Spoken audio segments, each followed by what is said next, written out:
guys! Okay na? Mag-unboxing tayo. Umorder ako ng glucometer machine. Tingnan natin kung ano ang nandito sa loob.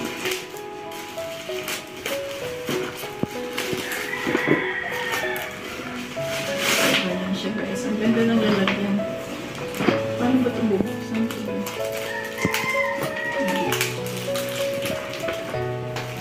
Kasi naubusan na kami ng strips.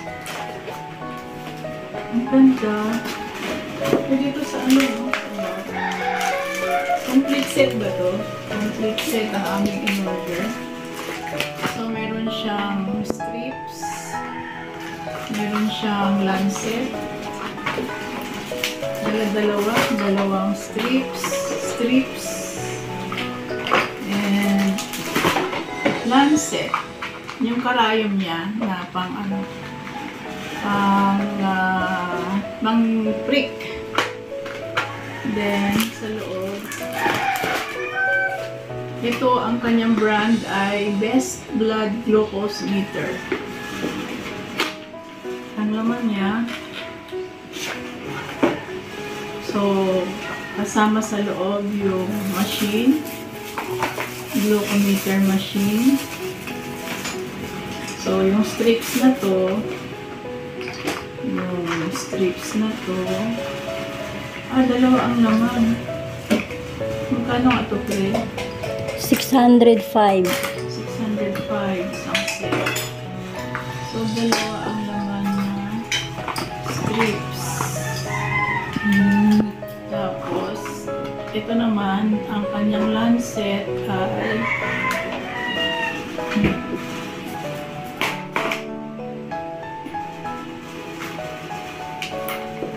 medyo galing po ako sa lagnat, kaya yan. So, ilan piraso ba ito? 50 pieces na lancet. Yan. So, ito yung pang-prick.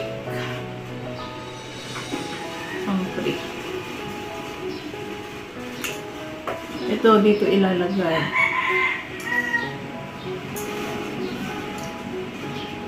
Oops. Ganyan. Tapos, tatanggalin to, lalabas yung dulo niya, karayom yan. Tapos, tatakpan siya. Pag pinindot mo to, itong orange, yung karayom, pag pinindot mo, lalagay mo dyan. Pag kinlay mo tong orange, tutusok na doon yung karayom, then lalabas yung dugo, then ilalagay mo dito yung dugo, ito ayaw, yun, strips, then dito ilalagay yung dugo, tapos dito yung ilalagay. Itong strips, ito ilalagay dito sa loob. Tapos may makikita ka dyan na mga figures. So pag nilagay mo na yung strips na to at mayroon ng dugo dito ilalagay. Parang yung guhit sa pregnancy test. Kaya lang ito naman, dugo ang ilalagay mo dyan. Tapos babasahin dito sa machine. Mura lang siya. Yung kasing aking isang klase na rover, wala na kaming mabiling strips. Hindi na daw pupunta yung medrep. Okay. So, ang kanyang tatak ay best. Ang maganda, best blood glucose meter. Ang maganda, meron siyang battery na extra para sa machine. May extra battery. Yung dati ko, di ba may ganito din siya? Ay, hindi. Ito yung ilalagay dito sa loob. Itong battery na to ilalagay dito sa loob. Para mag-activate ito. So, yun. Dito mo ilalagay. Ito ang pang-prick. Tapos ito,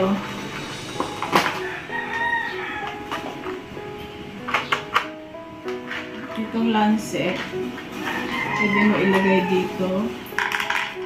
Diyan. Para isang bukasan mo lang. Hindi ka bukas ng bukas sa box. Andito na siya. Yan.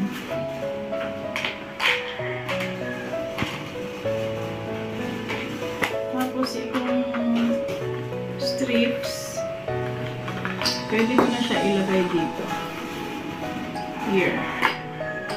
So, isang set na sila. Yan ang maganda kasi may lalagyan siya. So, yan guys. Best glucose meter machine. O, diba? Very handy. Pwede mo siyang daladalahin kahit saan kasi meron siyang meron siyang lalagyan. So, ito naman, yung mga extra, pwede mo siyang ilagay dito. May ano naman din, may brochure. Dito mo siya. Ako hindi ko na kasi binabasa dahil sanay na kasi ako dito sa mga ganitong machine. So, no need to, to read. Yan. Alam ko na to. So, yan. Nalagay natin dito. Parang ito na lang din yung lagayan niya. Yan. Double purpose ang kanyang box. Yan. Hindi. Kasi ito.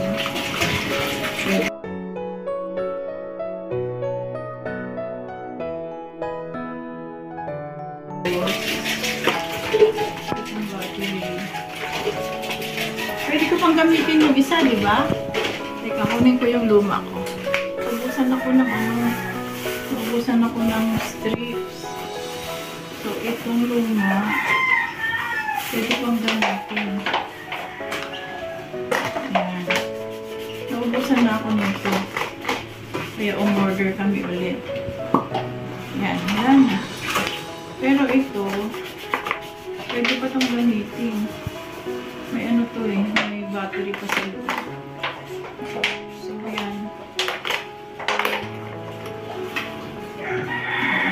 Pwede pa ito. Ayan. Ngayon, ito naman ang tatawag ko kasi ilalagyan siya. Ito yung extra, no?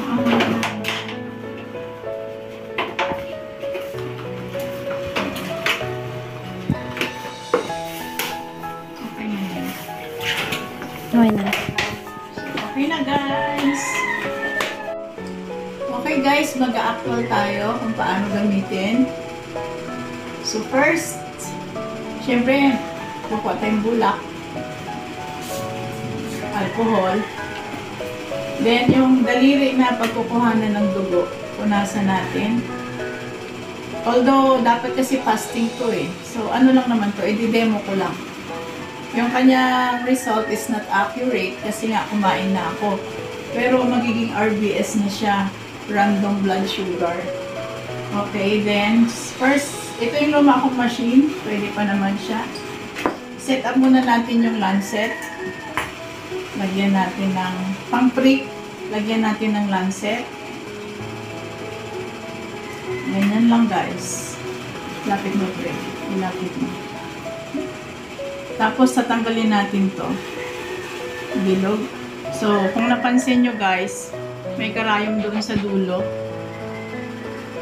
Kita? May karayom sa dulo. Tatakpan natin. Tapos, dito may selector siya. Gaano ba kakapal yung balat mo dito. So, ang ginagawa ko is 4 para medyo malalim yung baon. Tapos ito, hihilahin natin to set. Hilahin natin to.